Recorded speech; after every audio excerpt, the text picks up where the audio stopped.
Hi, I'm Missy, and I'm going to show you a helpful tool that reminds us why we share the gospel.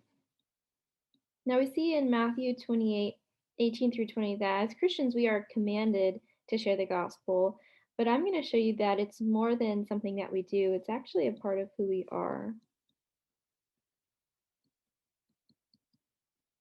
And I'm going to show you that through a passage, 2 Corinthians 5:17 through 21.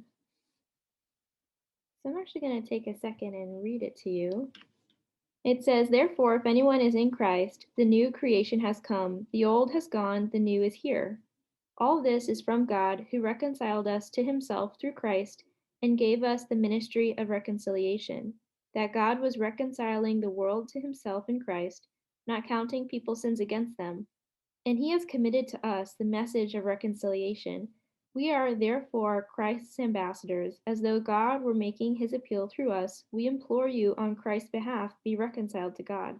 God made him who had no sin to be sin for us, so that in him we might become the righteousness of God." There's a lot in that passage, but there are a few things we really want you to remember, and we'll use this picture to help you.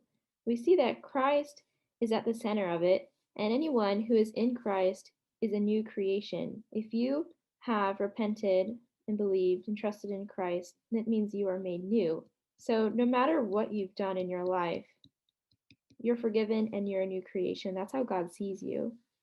We also see that we are made Christ's ambassadors.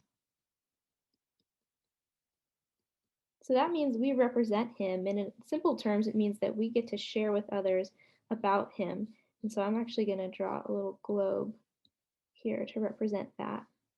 These are both parts of our identity as Christians. When we become a Christian, we become new and we become an ambassador of Christ. These aren't separate from one another. You can't be an ambassador if you've not been made new, and you can't be made new without also being an ambassador. So making disciples is part of our identity as a Christian.